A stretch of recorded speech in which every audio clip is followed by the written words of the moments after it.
You can love your wife deeply and still have moments where she feels like the enemy. Most of the time, that feeling has way more to do with your old wounds and saboteurs than it has to actually do with her. Hi, I'm Dan Hayden, and this is the Positive Legacy Podcast for Christian fathers. This week, we're talking about triggers in marriage. Those moments when your wife says something or does something that hits you way harder than it should. And suddenly, you guys feel like you're on opposite teams. We're going to take a look at what a marital trigger really is. A few common trigger scenarios: money, parenting, in-laws, and intimacy. We'll talk about how your saboteurs and hers like to do a dance together. And I'll give you a simple sage check-in that you can use to keep her as your partner, not as your enemy. Remember last week's episode, I told you that in PQ terms, a trigger is any time your saboteurs get lit up. They get lit up so fast, your survival brain takes over and pushes out your sage or your spirit-led self. In marriage, a trigger is rarely about the words on the surface. It's about what your nervous system thinks those words mean, based on things like old experiences, old wounds, or old roles. So when your wife says something like, "Hey, do you think we're doing okay financially?" You might consciously hear that question, but your body feels something entirely different. It hears something like, "You're failing." From there, your saboteurs fill in the rest of the story. She thinks I'm incompetent. She never appreciates what I do. I just can't handle this conversation anymore. You're no longer talking to her. You're talking to years of old messaging. That is what we want to slow down this week. No surprise, money is one of the biggest trigger topics in marriage. Let's just say it's a normal evening. You get the kids to bed. You guys are just chilling out. You're tired. And your wife just casually says, "Hey, I was taking a look at the bank account today. I'm getting a little worried. Can we talk about our spending?" On paper, and to her especially, that's a very reasonable question. Inside, for a lot of us though, here's what happens. We judge ourselves. We judge her. Our hyperachiever gets activated. And our avoider saboteur says, "I don't want to have this talk. I'm exhausted. I just want to get to bed." That internal storm can turn a simple budget check-in into defensiveness, withdrawal, or even attack. And underneath all that, there's usually a deeper fear. If I'm not financially enough, maybe I'm just not enough. And she's likely bringing her own fear. If we're not okay financially, are we safe? Are we still secure? Two scared people, two sets of saboteurs, both trying to feel safe. And accidentally, we're making each other the problem. Here's another scenario: parenting instincts. Because remember, we generally parent the way that we were parented. And guess what? We weren't all parented the same. So let's run through this one. Maybe your teen mouths off to you. You come down hard, clear consequences, firm tone. Later that night, your wife says quietly, "I think you were too harsh on him." Your saboteurs light up instantly. Your judge says, "Oh, here we go. Never good enough." Your victim says, "Why am I always the bad guy? Why can't I be the fun parent?" And of course, your controller says, "If we don't come down hard, he's going to walk all over us." Before you know it, the conversation is no longer about your kid. It's about you feeling undermined and her feeling unheard. What might be going on underneath? You may be carrying your own story about not being respected as a kid, and you're terrified of raising soft or disrespectful children. She may be carrying a story of harsh discipline from her childhood and is just terrified of that being replayed. Again, same moment, two different pasts, two different fears. And if you don't recognize that, it's very easy to make your wife the enemy of your parenting instead of your ally, whose wounds are just different than yours. Thankfully, here's one that I really have never had to face. It's how in-laws or extended family can really push your buttons pretty quickly. Maybe your wife says something like, "Hey, my parents want us to come over for the whole weekend. Can you be flexible this time?" You feel your body tighten. Here it comes. Your hypervigilant saboteur. Great. Here comes another draining and awkward weekend. Maybe it's your controller saboteur saying, "Awesome. I'm going to lose my entire weekend."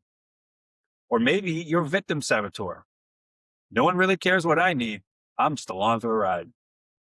Because your saboteurs are now driving your reaction, she's going to hear something like, "Your parents always get what they want. Why is it on me to bend?" Now for her, that situation might hit her pleaser or her own judge. Now both of you are triggered, not by each other, but by the pressure between two loyalty poles, your family system and hers. If you don't see that, You'll aim the frustration at each other. Hey, this next topic is sensitive, but it's very important. Intimacy. Maybe you've been feeling some distance physically or emotionally. You try to initiate connection one night and she just says, hey, I'm tired. Please, not tonight. On the inside, it might hit your judge of yourself, saying you're not desirable. Or maybe it's going to hit the judge of her, saying she doesn't care about my needs. And of course, it's going to hit your victim. And your victim says, well, I guess I just don't matter. I'm just a roommate now. If you have a history of rejection or shame around sexuality, that not tonight doesn't just land as a single no.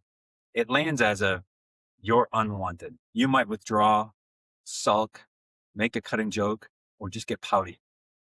She might be triggered by that too, by her own past experiences, her body image, maybe even shame from her own story. Two people, two sets of unhealed places, reading the worst possible meaning into each other's actions. Again, it's not that there aren't issues to work through. It's that triggers make it nearly impossible to work through them well. And here's where it gets really interesting, and honestly, pretty humbling. Our saboteurs don't just show up separately. They interact with each other. Ours interacts with hers. It's the saboteur contagion. It's the dance they like to do. So a few common dances, your controller and her pleaser. You feel anxious when things feel out of control, so you tighten your grip. She hates conflict and over-accommodates to keep the peace. You read her silence as agreement. She feels unseen and resentful. And eventually she explodes, seemingly out of nowhere. And your controller says, see, this is why I always have to take charge. Here's another dance they like to do. Your hyperachiever and her judge of herself. You value results and efficiency. You push the family towards goals. She already judges herself harshly as a mom or as a wife. Your feedback, however well intended, lands as you're not enough, and her judge hammers her for it. She pulls away, you feel underappreciated and push even harder. How about when both of our avoiders like to dance together? You hate conflict, she hates conflict. So nothing hard gets talked about until it explodes. Both of you say, we never fight, but you're both pretty lonely. Seeing the dance isn't about blaming her saboteurs. It's about realizing this. We are not enemies. Our unhealed patterns are just bouncing off of each other. That awareness alone can soften your heart. So how do you actually do something different in real time? I want to give you a simple check-in that you can use before, during, or even after a tough conversation. You can do this silently or even out loud if the two of you are both open to it. Step 1, what am I afraid this means? Step 2, what might she be afraid this means? And step 3, what story do I want us to tell about this later? Let's go back to step 1. What am I afraid this means? This question gets below your surface anger. In a money conversation, you might quietly admit to yourself, I'm afraid this means I'm failing as a provider. In a parenting conflict, it might sound like, I'm afraid this means she doesn't trust my judgment. Naming that fear, even just to God, is huge. It shifts you from, I have to win this, to, hey, I'm scared. Lord, meet me here. Step 2, what might she be afraid this means? This is the sage power of empathy. Ask yourself, if I were in her shoes, what might this feel like? Notice, I didn't say, what does it feel like to have a size 10 feet walking in a size 7 shoe? Her feet in her shoes. So in these same scenarios, for example, money, she might be afraid we're not safe, afraid of losing security. In the parenting scenario, she might be afraid we're going to repeat harsh patterns that she grew up with. And in the next scenario, for in-laws, she might be afraid of disappointing her parents or being judged. And when it comes to intimacy, she might be afraid of being used or not being enough or being pressured. You don't have to know for sure. The point is to open your heart toward her instead of assuming the worst. Step 3, what story do I want us to tell about this later? This taps into our sage power of navigate. In your head, fast forward a year, 5 years, 10 years. Look back on this kind of conversation. From that perspective, 5 or 10 years into the future, ask yourself, in the long run, What matters more, being right or staying connected? Because remember, relationships are not a stasis. You're either growing apart or you're growing together. Another question that you can ask yourself from this 1, 5, or 10-year perspective is, how do I want us to remember we handled money talks or parenting disagreements or our sex life or tensions with family? Almost always, your sage will say something like, I want us to remember that we stayed on the same team, even when it was hard.